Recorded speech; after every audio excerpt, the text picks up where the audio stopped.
Flashback: Obama pardoned a crack dealer who murdered 3 people upon release. Liberals are up in arms over President Trump pardoning a patriotic law and order sheriff, claiming it's unconstitutional and racist.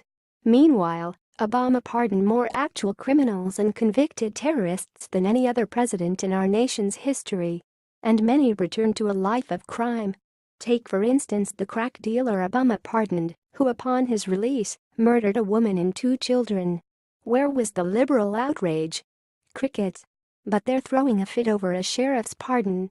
From Judicial Watch: a convicted crack dealer who left prison early as part of the Obama administration's mass release of federal inmates has been indicted by a grand jury for fatally stabbing his ex-girlfriend and her 2 kids in Columbus, Ohio.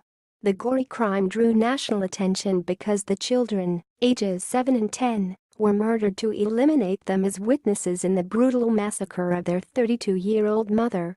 This week a grand jury in Franklin County returned a 10-count death penalty indictment against the ex-con, 35-year-old Wendell Callahan, for the triple murders. Callahan broke into his ex-girlfriend's apartment and stabbed the 3 victims, according to a statement issued by Franklin County Prosecutor Ron O'Brien announcing the indictment. The bloody crime scene was discovered by the woman's current boyfriend, who subsequently engaged in a fight with Callahan before he fled. The indictment includes charges of aggravated murder with prior calculation and design and aggravated murder of victims under the age of 13. There are multiple charges regarding the 3 victim deaths because there are different methods to commit the crime of murder, and the prosecutor's office typically charges all methods, O'Brien stated. Callahan is in jail on $3 million bail and is scheduled to be arraigned later this week. Callahan should have been in jail when the crimes occurred, but he was released 4 years early because federal sentencing guidelines for crack dealers got reduced. The change is part of President Obama's effort to reform the nation's justice system as a way of ending racial discrimination. The initiative was technically launched back in 2010, when the president signed a measure that for the first time in decades relaxed drug crime sentences he claimed discriminated against poor and minority offenders. This severely weakened a decades-old law enacted during the infamous crack cocaine epidemic that ravaged urban communities nationwide in the 1980s. As part of the movement, the U.S. Sentencing Commission lowered maximum sentences for drug offenders and made it retroactive, leading to the early release of thousands of violent thugs like Callahan.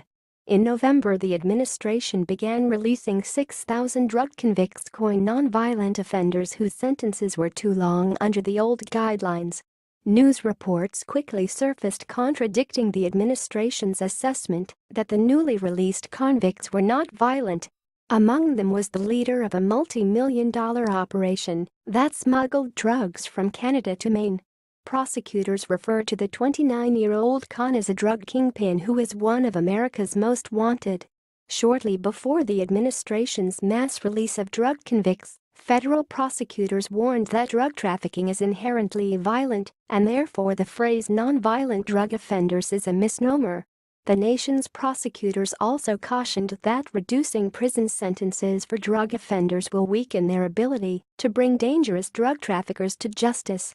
As if it weren't bad enough that the administration is rewarding thousands of criminals with get-out-of-jail cards, huge amounts of taxpayer dollars are being spent on programs to help them find housing and jobs.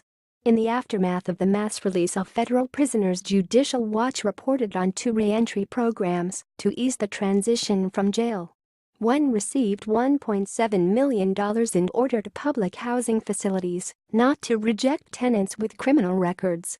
The other allocated $20 million to the Department of Labor, DOL, to help ex-cons find work and thus end the cycle of poverty, criminality, and incarceration.